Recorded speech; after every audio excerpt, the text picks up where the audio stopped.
Now, still, what remains in the debate going back to Libya is the question of the reason for the United States' involvement in the first place, because protecting civilians does clearly not seem to have been the only goal. Congressman Dennis Kucinich of Ohio, he is one who is asking in a recent article if the CIA was involved in planning regime change back when protests broke out in Benghazi before that. And did the CIA have a role in fomenting what was essentially a civil war? Well, here to talk about that is Jack Rice. He's a journalist and a former CIA officer himself. Thank you for being with us. So my first question to you is, we've heard Congressman Kucinich ask, did the CIA have a role before protests broke out in February, before the events of February and March? Do you think that could be a possibility? Oh, sure I do. I mean, let's be honest. The CIA is involved in every place that they try to get involved in. They were at least on the ground in Egypt. They try to be on the ground everywhere in every major country in the region. And Tripoli is one of those places you would have expected them. So to deny it I think would be naive. So I think what Congressman Kucinich is talking about is a reasonable question.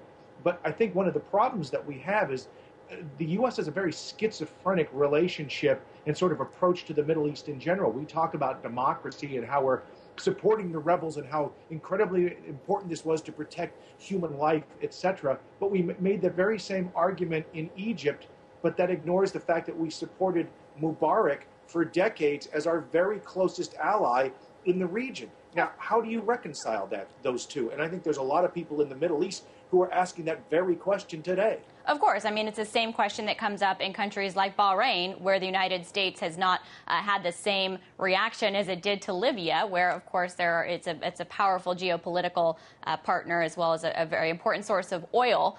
But Libya is a different situation, and the United States has had a different relationship with the leader and with that country. Do you think that regime change was a plan of the United States' earlier on than what it unfolded to be in this civil war? I think that in the broader sense, the answer is yes. I think if we look at what we found with the Arab Spring in general, when all of a sudden you realized that Egypt could fall, and Egypt was going to fall, all of a sudden it opens up this broader question of what else can change in the region and what else can we change in our favor. And let's face it, let's never deny that what the U.S. is doing here is that this isn't about protecting the people of Libya.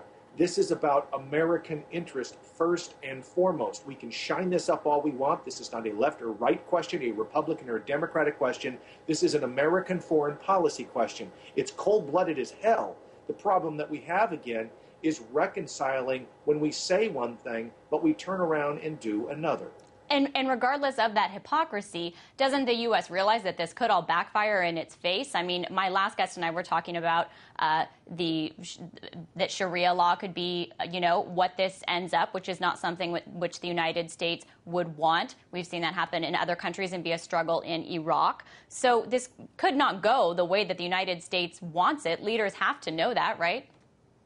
Oh, without question. I mean, that's what they're afraid of. It's interesting. There are a lot of conversations being had across the diplomatic world right now.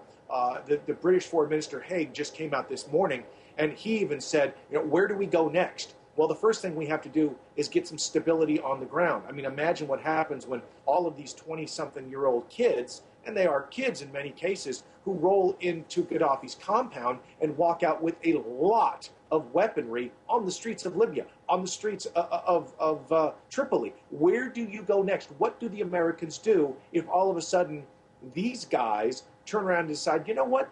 What we need is more Sharia. What we need is more Islam than what we saw from Gaddafi. That's the problem. How do the Americans reconcile that? I haven't had an answer. I haven't heard an answer, certainly not as of yet anyway. How do you think that Americans and the U.S. will reconcile that? Do you think that the United States will get dragged into, or not get dragged into, but drag themselves into war to prevent what they want from not happening happen?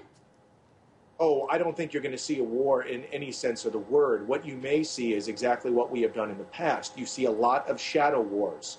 And the shadow war is to basically move into a region and try to control it from the sidelines. This isn't what we're seeing in some place like Yemen as of yet. But that's one of our biggest fears. Let's think about what we have in Yemen right now, where we supported a leadership which had no control in the region. But the problem is there was nothing better that was there. And then when he gets pushed aside, you have such incredible instability that you can't turn to anybody and say, you need to stop what's going on in your own country. So now we've expanded into the likes of not just Iraq and Afghanistan, and I've been in both places, other parts on the Horn of Africa, but you're also talking about Yemen. Does the American government prepare to actually move into Libya in a very real sense too?